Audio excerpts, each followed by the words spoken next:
परब्रह्म नंद नंदन यशोदनंदन बालकृष्ण लाल की महती कृपा करुणा से,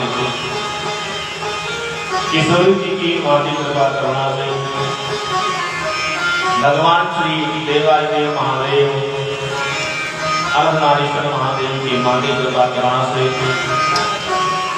आज तीर्थराज प्रयाग भोलापुरा स्वामी श्री रामचंद्रानंद जी के इस पावन धरा पर श्रीमद् भागवत सप्ताह ज्ञानी यज्ञ के द्वितीय सत्र में हम लोग प्रवेश कर रहे हैं। यह गोविंद की बड़ी कृपा है, बड़ी करुणा है।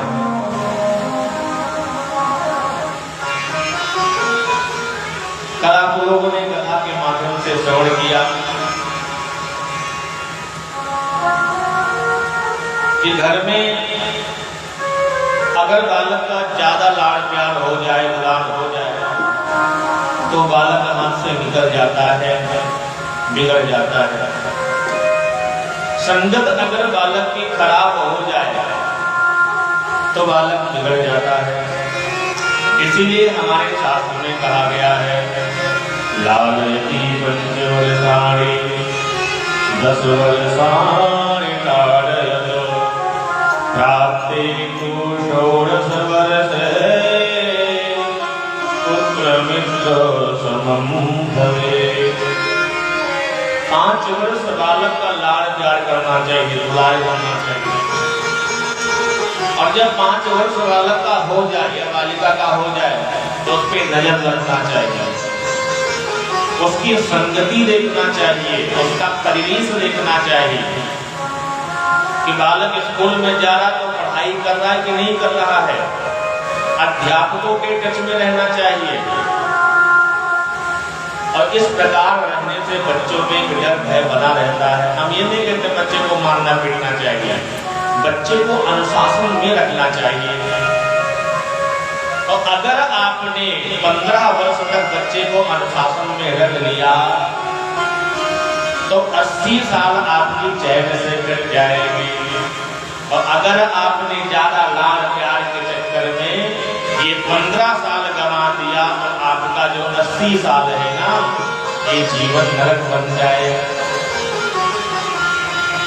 इसलिए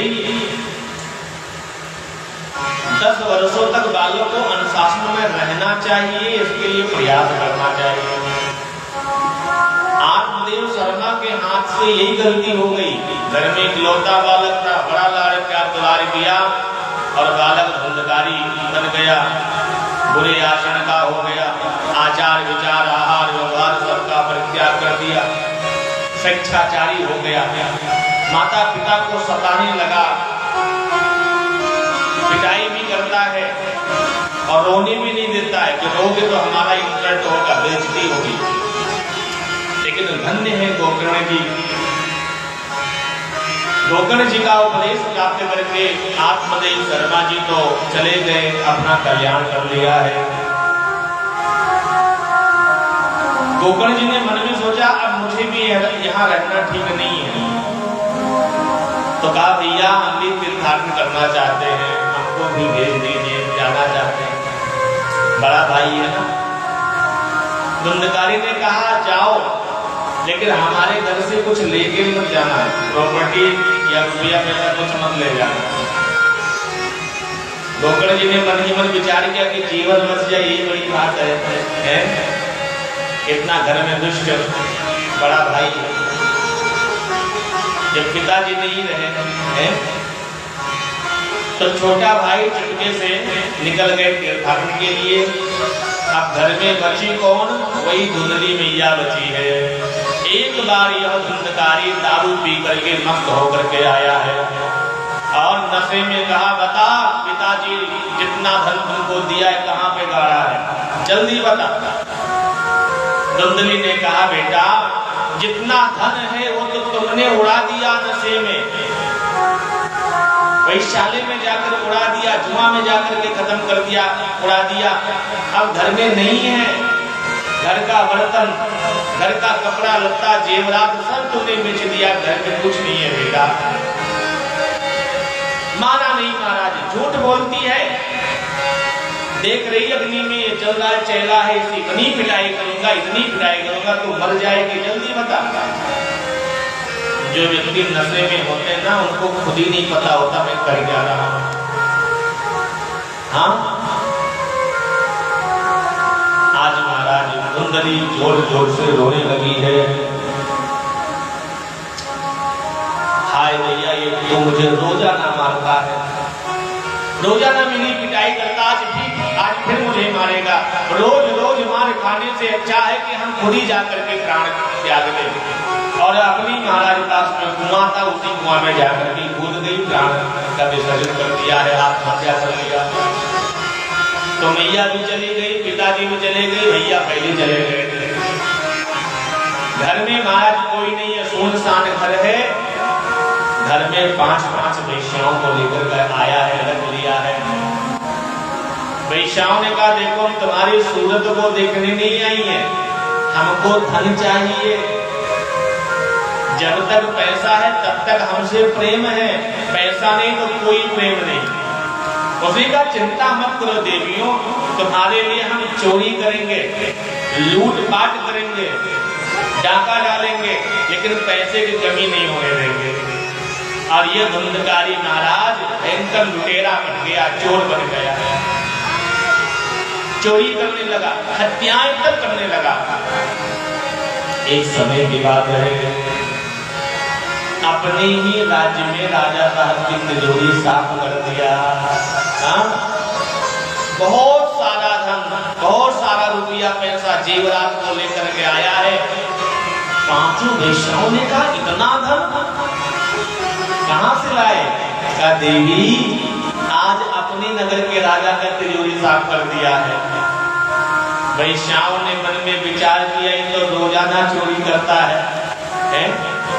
और राजा साहब के यहाँ चोरी किया है तो सिपाही इसके पीछे लगे होंगे जरूर। ये तो मरेगा मरेगा, हम लोगों को भी मरवा डालेगा। इसलिए इतना धन आ गया है, अब इसकी आवश्यकता ही क्या है, इसी को निपटा दो। और 5 वेश्याओं ने इसको खूब खिलाया पिलाया है। मदहोश होकर के जब ये गिर गया तो महाराज इसके हाथ पांव सब बांध दिया, कपड़े को मुख में ठूस दिया, लाठी डंडों से प्रहार किया, लेकिन जो पापी होते वो जल्दी मरते नहीं है। जब इसके प्राण नहीं निकले तो वैश्याओं को चिंता होने लगी, अगर ये बच गया तो हमको नहीं छोड़ेगा, इसलिए कुछ भी हो जाए इसको मार ही डालना है। तो महाराज उसी समय तत्ता अंगार समूहस्य तन्मुखे विचेक्षिपो अग्नि ज्वाला रुद्धेना व्याकुलो निधनं गतः। अग्नि का अंगारा लेकर के तावे से इसके मुख में आकर उड़ेल दिया है। और अग्नि की भयंकर लपटों ज्वालाओं से धुंधकारी तड़प करके मर गया। और जब धुंधकारी का अंत हो गया तो वो 5 वेश्याओं ने मिलकर के घर के अंदर ही खोद करके और गाड़ दिया महाराज। अब उसी पे 4 पाई डाल करके सो रही है निश्चिंत होकर के। हाँ, कोई पूछता है धुंधकारी भैया कहाँ गए? कहा देखो उनका डेली का काम है चोरी लूटपाट करना, चले गए उनके लंबे बहाना मार देती है। अब कुछ समय के बाद वो 5 वेश्याओं ने सारा धन लेकर के चली गई। अब ये जब महाराज घर को त्याग करके वेश्याएं चली गई तो ये भयंकर प्रेत आत्मा बना है, लोगों को सताने लगा है। किसी ने आकर के गोकर्ण जी से कहा तुम्हारे भैया भी पधार गए। तो गोकर्ण जी जहाँ जहाँ जाते हैं वहाँ श्राद्ध करते, पिंडदान करते हैं। गया में मन में सोचा कि मेरे भैया का कोई है नहीं आगे पीछे, माता पिता का पिंडदान किया तो मन में सोचा भैया का भी पिंडदान करते जाएं, श्राद्ध करते जाएं। तो गया में जाकर के पिंडदान किया है, श्राद्ध किया है। और कुछ समय के बाद मन में सोचा कि जाकर के अपने घर ही घूम आए। जननी जन्मभूमेषु स्वर्गादपि गरीयसी। कोई आदमी कितना भी बड़ा क्यों ना हो जाए, लेकिन उनको अपनी जन्मभूमि जरूर याद आती है। हाँ, जहाँ पे वो जन्म लेता है ना, उससे उसका विशेष लगाव होता है, विशेष आकर्षण होता है, और वो अपने जाता घर जरूर है, अपने जन्म स्थान पे जाता है। इधर गोकर्ण जी जब गए तो क्या देखा, पूरा घर वीरान पड़ा है, लोग दूर दूर अपना घर बना लिए हैं। रात्रि काल में किसी को महाराज बताया नहीं, चुपके से अपने घर में जाकर के सो गए हैं। अब ये भयंकर प्रेतात्मा रात को निकला, कभी अग्नि बनता है, कभी भैंसा बनता है, कभी हाथी बनता है महाराज, कभी बारिश करने लगता है, कभी बवंडर बनता है, कभी तूफान बनता है। गोकर्ण जी समझ गए एक कोई दुर्गति प्राप्त हुआ आत्मा है। हाथ में जल लिया, गायत्री मंत्र से अभिमंत्रित किया और जल को छींटा मारा, कौन है तू?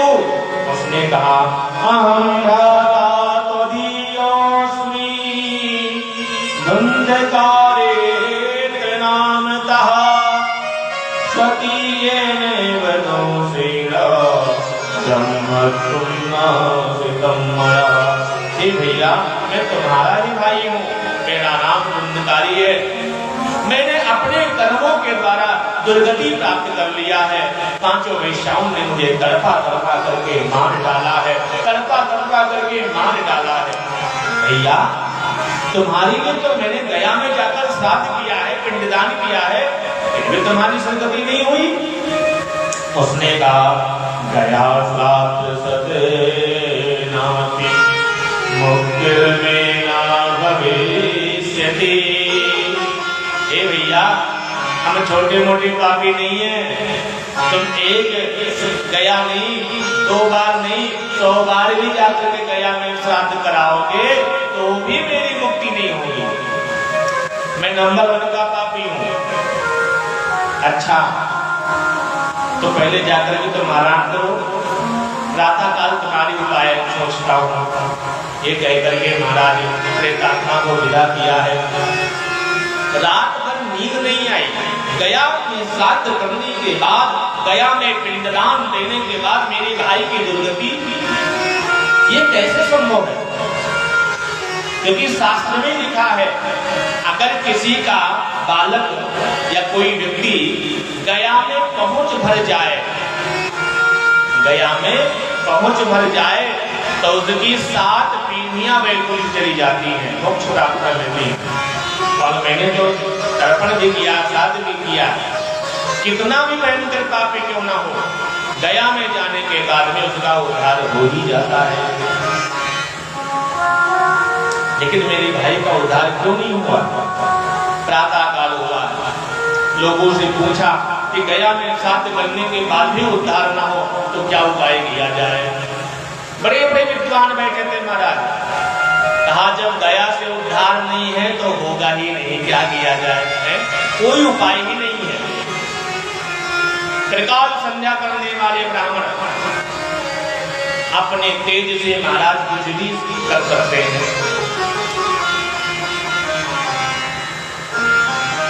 गोकर्ण जी ने मन में संकल्प किया, अगर मेरे भाई की मुक्ति नहीं होगी तो सृष्टि को मैं चलने नहीं दूंगा। हाथ में जल लिया है। भगवान सूर्य नारायण को अर्घ देते समय कहा, प्रभु तुम जगत के साक्षी हो, तुमको बताना पड़ेगा कि मेरे भाई की सदगति कैसे हो, क्या उपाय किया जाए जिससे मेरे भाई जो प्रेत जो आत्मा है, प्रेतत्व शरीर है, उनसे मुक्त होकर के वैकुंठ जाए। और जैसे भगवान सूर्य नारायण ने जल का निमंत्रण किया है, काल की गति रुक गई, समय का चक्र रुक गया है।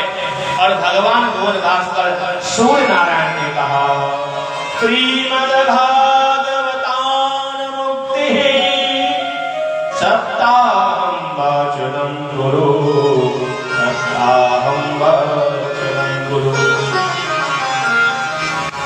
एक होकर अपने भाई के उद्धार के लिए तुमको श्रीमद् भागवत सप्ताह का आयोजन करना होगा, जिससे तुम्हारे भाई की मुक्ति हो जाएगी।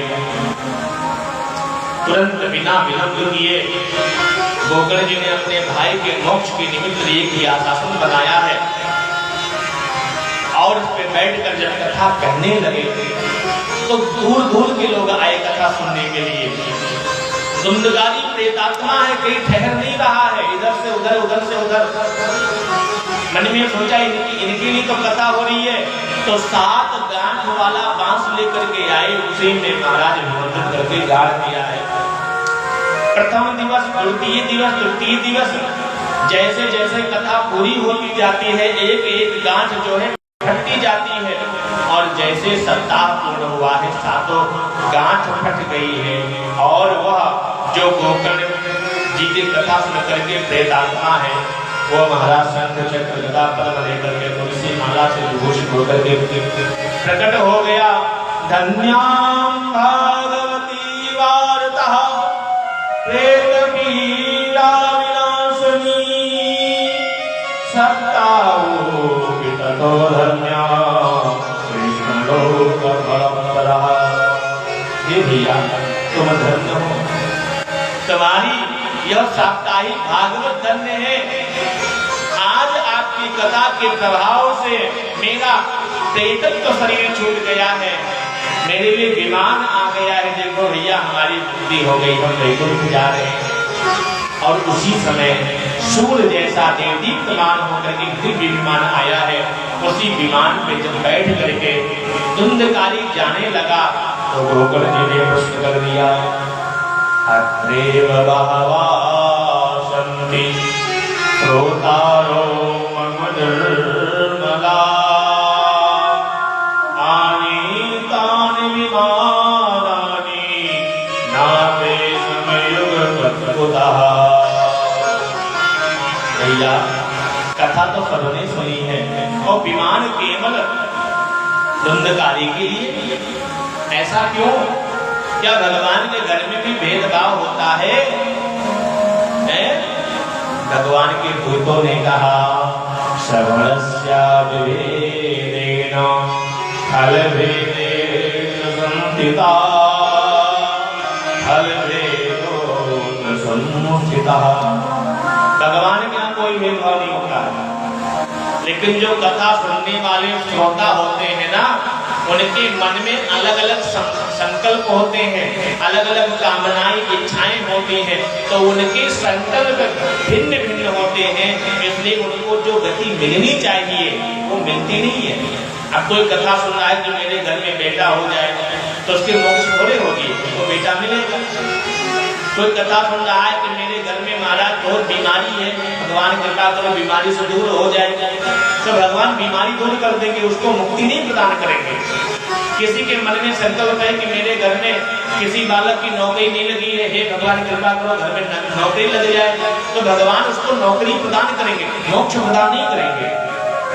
जब उसके मन में संकल्प होगा कि हे प्रभु, इस संसार सागर से मुझे उबार लो, इस संसार सागर से मुझे तार दो, तभी ठाकुर जी उसे मोक्ष प्रदान कर देंगे। हाँ, तो श्रवण के भेद के कारण केवल धुंधकारी ही एक ऐसा श्रोता है जिसने श्रवण किया है, मनन किया है और भगवान से प्रार्थना किया है।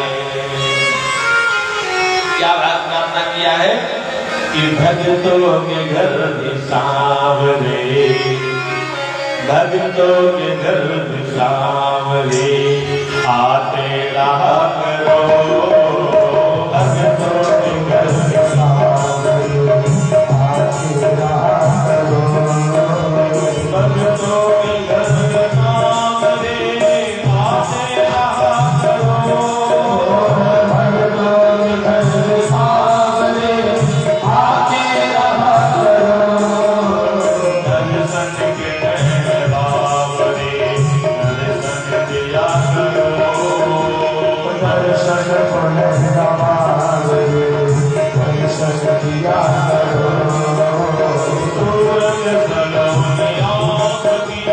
आंखों में बस गई सूरत सलोनी, आपकी आंखों में बस गई, ऐसी मिली झलक हमें दीवाना कर गई, ऐसी मिली झलक हमें दीवाना कर गई, बढ़ती रहे दीवानगी, ऐसी कृपा करो बढ़ती रहे दीवानगी, ऐसी कृपा करो भक्तों के घर भी सांवरे आते रहा करो।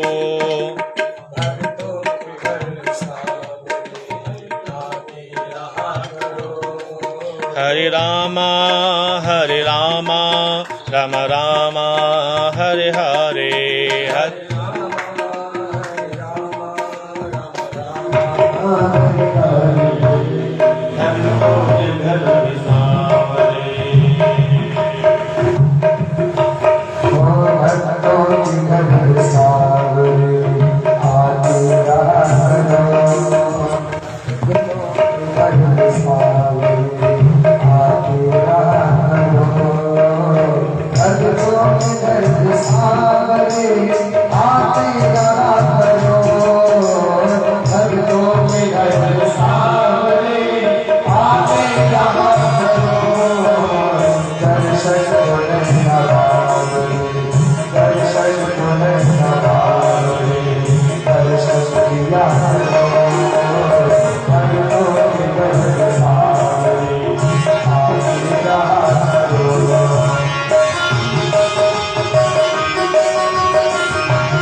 भगवान के दूतों ने कहा श्रवण भेद के कारण भगवान की कथा में फल भेद हो जाता है।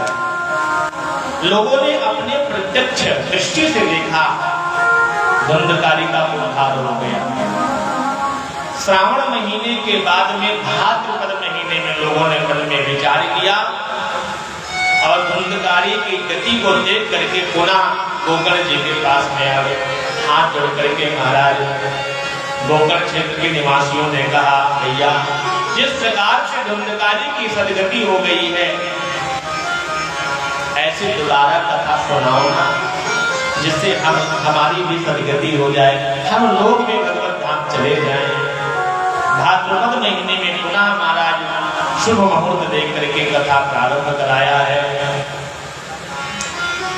सभी गोकर्ण क्षेत्रवासियों ने जैसा शास्त्र में निर्देशित किया है, ऐसे ही विधि का पालन करके कथा श्रवण किया है। और जब कथा पूर्ण हुआ तो एक नहीं, दो नहीं, तीन नहीं, जितने लोग कथा में बैठे थे सबके लिए विमान आ गया। अयोध्या वासिनः पूर्वं यथा रामेण संगतः तथा कृष्णेन तेनिका गोलोकं योग दुर्लभम्। जिस प्रकार अयोध्या वासियों को लेकर के भगवान श्री राम साकेत धाम चले गए थे, उसी प्रकार से आज गोकर्ण क्षेत्रवासियों में असंख्य विमान प्रकट हो गए। जितने लोग थे उतने विमान प्रकट हो गए।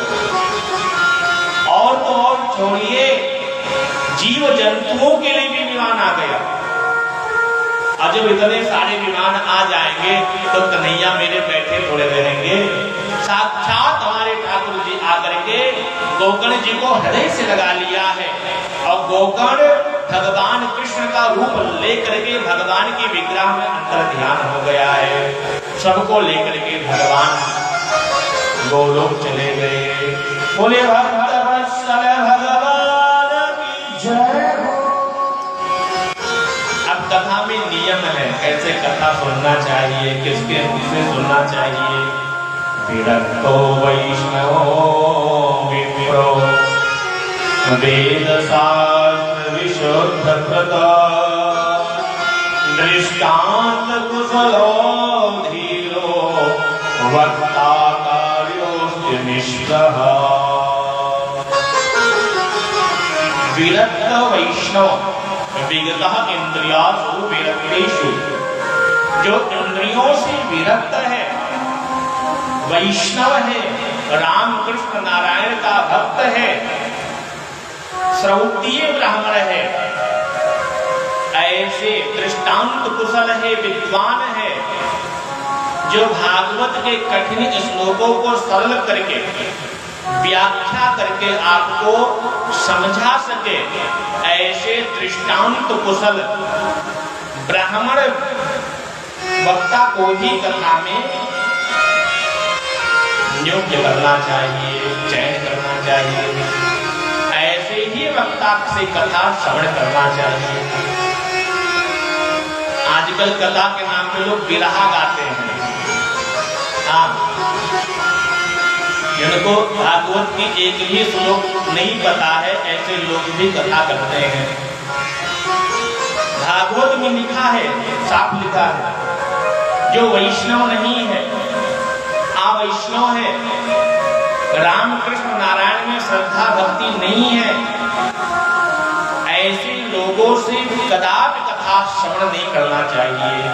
कि आवैष्णवात् मुखाद् दाता ना श्रोतव्या कदाचन शुक शास्त्र विशेषेण ना श्रोतव्यम् अवैष्णवात्। अच्छा, वैष्णव किसे कहते हैं? वैष्णव किसे कहते हैं? वैष्णव साविज्ञेयो यो विष्णु मुखमुच्यते ब्रह्मणस्य सुतमुखमिति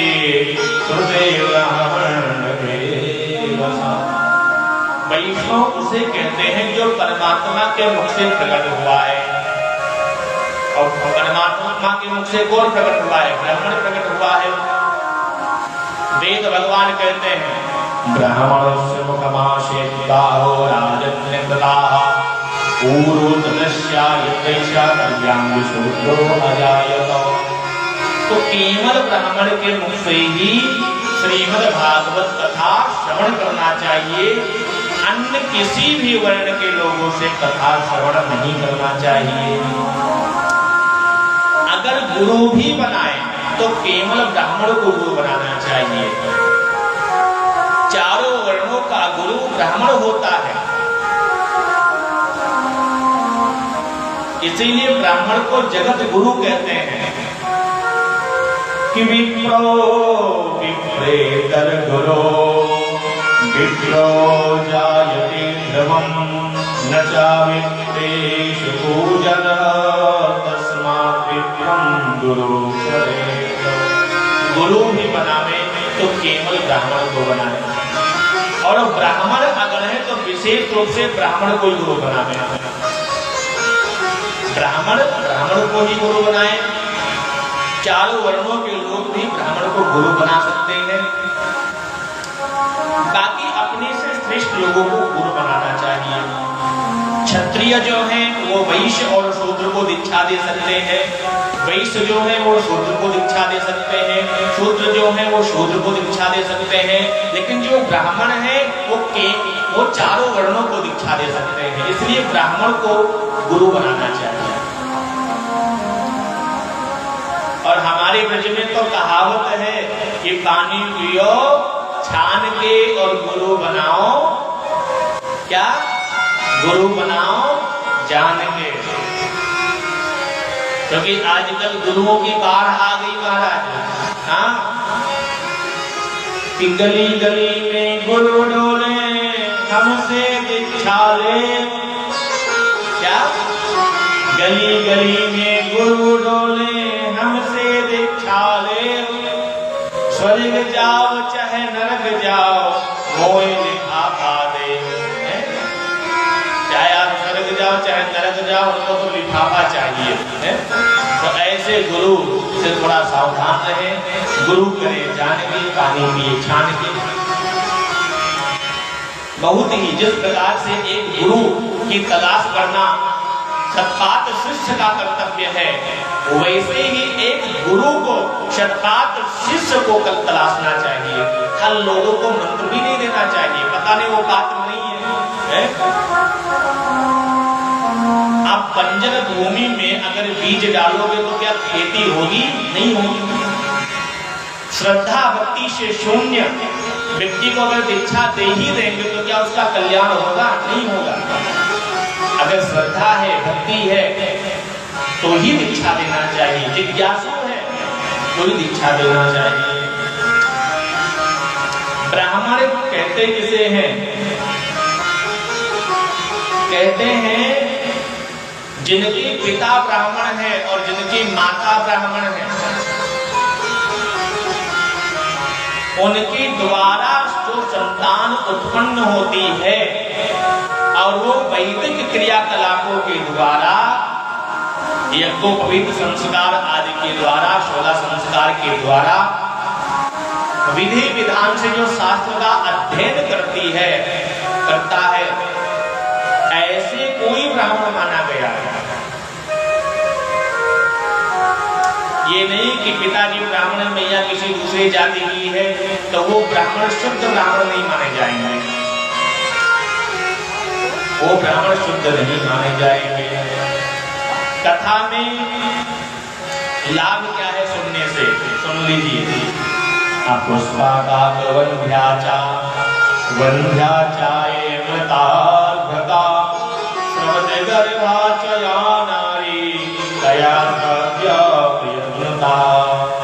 जिन माता के घर में बेटा बेटी संतान नहीं हो रही है, वो अगर कथा सुनेंगे तो उनके घर में संतान हो जाएगी। जिन माता का मासिक धर्म ठीक नहीं आ रहा है, भगवान की भक्ति पितृदोष लगा है जिससे संतान की उत्पत्ति नहीं हो रही है, अगर वो श्रद्धा भक्ति लेकर कथा श्रवण करेंगे, उनके घर में हमारी कन्हैया जी के जैसे नटखट गोपाल है, लड्डू गोपाल जैसा नटखट बालक आ जाएगा है। पितृ देवता संतुष्ट हो जाएंगे, सारे ग्रह नक्षत्र संतुष्ट हो जाएंगे। श्रद्धा भक्ति से कथा सुनने वाले का कल्याण होता है, पुत्र प्रीति प्राप्त होती है। अरे भागवत तो कल्प वृक्ष है, यम चिंतयते कामम तंतम प्राप्नोति निश्चितम। जो जो भगवान के शरण में आकर चिंतन करोगे वो प्राप्त होगा। लेकिन महाराज कथा में आकर के सोना नहीं चाहिए। शास्त्र में लिखा सुन लीजिए, शयानम परिशृण्वतो भवत्या अजिगराजना असंगण्य शृण्वन्तो विक्षन्तुं यान्ति माधवा। जो भागवत पंडाल में आकर सोता है वो अजगर बनता है। क्या बनता है? अजगर। इसलिए कथा में सोना नहीं चाहिए। लेकिन एक बात और भी बता रहे हैं, कथा में नींद भी बहुत अच्छे से आती है, ये भी बात है। हाँ, कहीं टेक लगा करके बैठ जाओ फिर देखो है? बाकी घर में चाहे नींद ना आती हो, लेकिन कथा में महाराज इतनी मस्त नींद आएगी क्या बताएं। लेकिन कथा में सोना नहीं चाहिए। कथा में सोने से अजगर योनि प्राप्त होती है। और जो कथा के मंच में व्यासपीठ पे जो विराजमान होता है वो साक्षात नारायण का रूप होता है, भगवान का रूप होता है। उनको बिना प्रणाम किया जो बैठते हैं कथा सुनने, उनको वृक्ष योनि प्राप्त होती है। इसलिए कथा में आकर के व्यास भगवान को प्रणाम करना चाहिए, पोथी को प्रणाम करना चाहिए। कथा में खाली हाथ नहीं आना चाहिए। अगर घर में कुछ भी नहीं है तो एक तुलसी का पत्ता भी ले आवे, भगवान में चढ़ा दे, लेकिन खाली हाथ नहीं आना चाहिए। कुछ भेंट भगवान को अवश्य चढ़ाना चाहिए। भगवान को प्रणाम करके, व्यास जी को प्रणाम करके, श्रद्धा भक्ति से युक्त होकर के ही कथा श्रवण करना चाहिए।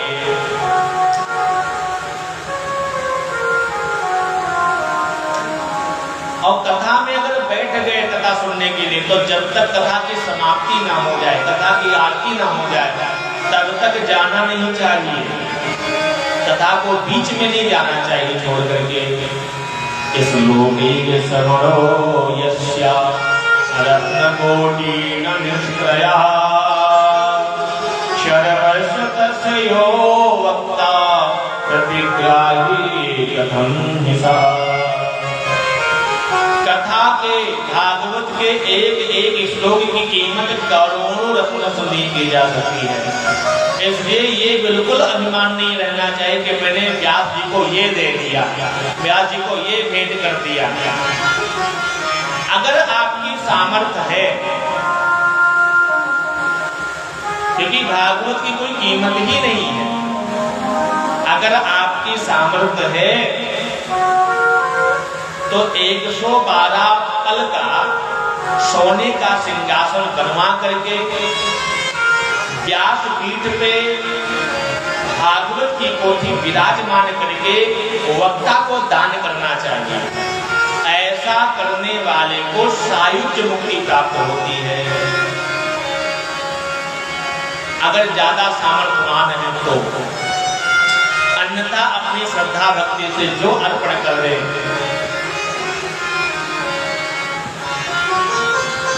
भोजनम तुम परम मन्ये कथा श्रवणकार कन्नो भावे वरानोता कथा विघ्न करो यदि।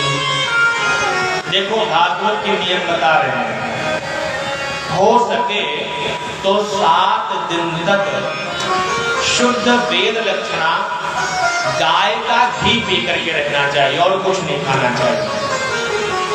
अगर ज्यादा फल चाहते हैं कि हमको मनो अनुकूल जो संकल्प है, सिद्धि चाहती है कि हमको फल मिल जाए, तो 7 दिन तक केवल देसी गाय का घी पीना चाहिए, बाकी कुछ नहीं खाना चाहिए। और लोगों ने कहा महाराज ये तो बड़ा कठिन है। दूध चल जाएगा है, घी 7 दिन तक कैसे पी के रह पाएंगे? हाँ, 1 गिलास घी पी लो महाराज, 2 दिन भूख ही नहीं लगेगा। और राजस्थान के ब्राह्मण भैया बहुत ज्यादा घी पीते हैं। राजस्थानी में हम एक बार फंस गए थे, कथा करने गए गंगापुर सिटी में, तो वहाँ एक रसोईया, हम राजस्थानी पंडित जी को रख लिए, राजस्थानी ब्राह्मण थे तो हम रसोईया के लिए रख लिए। अब हमको विलंब से उन्होंने भोजन तैयार किया। एक समय फलाहार वाला था, व्यवस्था जैसे यहाँ ऐसे वहाँ था। तो हमने कहा भैया फलाहार का समय हो रहा है और आप कहा महाराज भूख लगी है? हमने कहा हाँ भैया थोड़ी तो लगी है। लेकर के 1 गिलास घी आया और कहा महाराज इसको पी लो, तुरंत भूख गायब हो गया। हमने कहा भैया अगर 1 गिलास पी लेंगे ना तो कथा करने लायक नहीं रहेंगे। हाँ, हमने कहा आप पी जाओगे? उसने कहा महाराज हम तो पीते ही हैं, और हमारे देखते देखते आधा गिलास निपटा दिया। तो राजस्थान के ब्राह्मण घी बहुत पीते हैं, लेकिन हमारे यूपी वाले थोड़ा घी में कमजोर है। हम खुद ही कमजोर है, दूसरे को क्या कहेंगे? तो 7 दिवस तक घी पीना चाहिए। ये संभव ना हो तो 7 दिवस तक फलाहार रहना चाहिए। लोगों ने कहा महाराज ये भी थोड़ा कठिन लगता है, 7 दिवस तक फलाहार है। वैसे रह सकते हैं, कोई दिक्कत नहीं। ये भी संभव ना हो तो एक समय फलाहार और एक समय भोजन दे सकते हैं। कुछ लोगों ने कहा महाराज जिसमें भी थोड़ी दिक्कत है।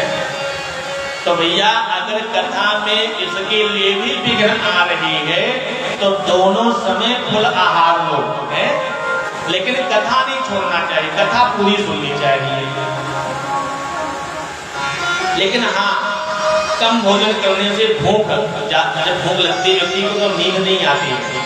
जब ज्यादा भोजन किए होते तभी नींद आती है, इसलिए कहते भोजन कम करना चाहिए। कथा में उपवास इसीलिए रखवाते हैं कि नींद आएगी नहीं तो कथा बढ़िया से सुनेंगे। और जब महाराज ज्यादा खाए होंगे तो नींद अच्छी आएगी।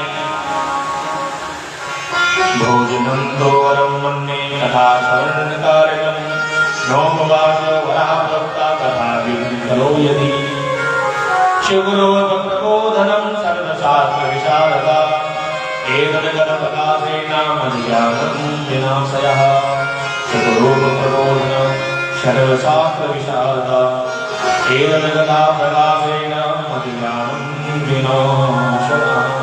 देवता लोग देख रहे हैं भारतवासियों को, ये लोग बढ़िया चकाचक कथा सुन रहे हैं, और हम लोगों को देखो कथा सुनने का सौभाग्य नहीं प्राप्त होगा। अब उनको देख रहे हैं जो लोग कथा सुनने नहीं आते हैं, उनको देख करके देवता लोग गाली देने लगे हैं, गाली सुनाने लगे देवता लोग। सुन लीजिए, येनो सुतं भागवतं पुराणं नाराधिकोये पुरुषा पुराणा सुतं मुखे वृथा तेषां वृथा जन्मगता। जिस व्यक्ति ने भारत भूमि में जन्म लेकर के श्रीमद् भागवत कथा नहीं सुना है, ऐसे नराधम को धिक्कार है, वो धरती का भार है। उसने ही वृथा प्रसव पीड़ा देने के लिए ही अपने माता को जन्म लिया है। वो बिना सींग बिना पूंछ का पशु है। ऐसे नराधम को बार बार धिक्कार है जो भारत भूमि में जन्म लेकर के श्रीमद् भागवत कथा का श्रवण नहीं कर रहे हैं। देवता लोग गाली दे रहे हैं। हाँ, आप लोग बहुत अच्छे हैं, जो नहीं आ रहे सुनने के लिए उनके लिए महाराज यहाँ बताया गया है। उनके लिए देवता लोग रुष्ट हैं कि हम तो अमृत का भरा हुआ कलश लेकर गए थे और हमको नहीं सुनने को लाभ मिला, और यहाँ फ्री में ही ज्ञान की गंगा बह रही है, फिर भी कथा सुनने नहीं आ रहे। तो देवता लोग खूब खरी खोटी सुनाई है।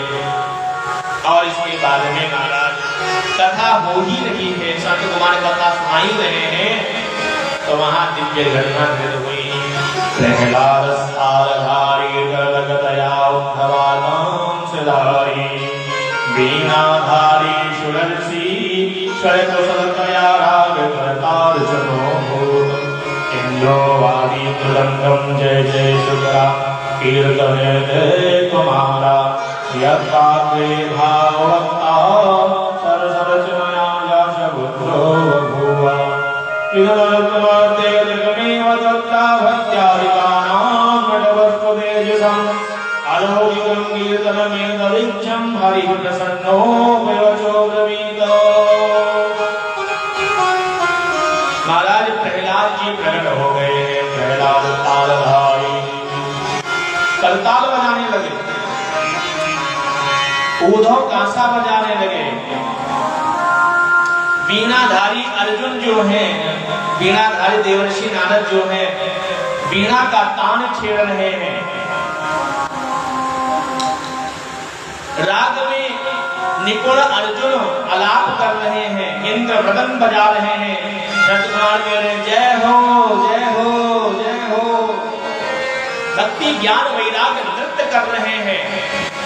ब्रह्मा शिव आदि देवता प्रकट हो गए, और जब सब लोग प्रकट हो गए तो हमारे कन्हैया कहाँ रुकने वाले हैं, वो भी प्रकट हो गए। और कहा देवताओं भक्तों तुम्हारी इस भागवत कथा से बहुत प्रसन्न है, क्या चाहते हो? व्यास जी ने कहा, सुखदेव जी ने कहा, हे प्रभु जहाँ जहाँ ये भागवत कथा होती रहे वहाँ वहाँ आप किसी न किसी रूप में पहुँच जाया करें, आपकी उपस्थिति होनी चाहिए। भगवान ने कहा जहाँ जहाँ हमारी कथा होगी वहाँ वहाँ हम पहुँचेंगे। कथा प्रारंभ होने जा रही है, सुनो वीर हनुमान आसन गो प्रभु आइए, सखा सहित भगवान।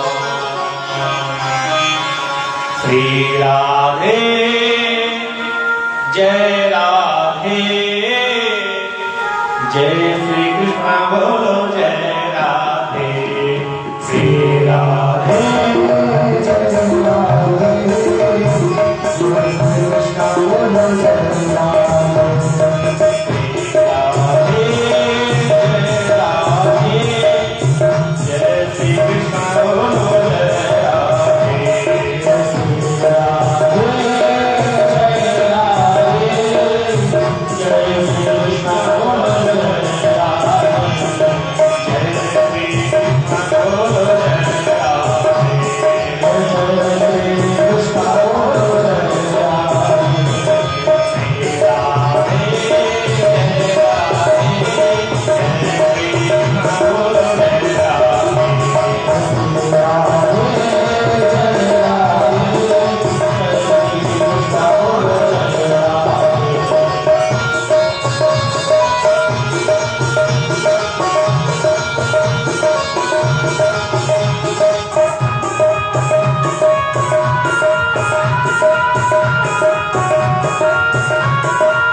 बोले भक्त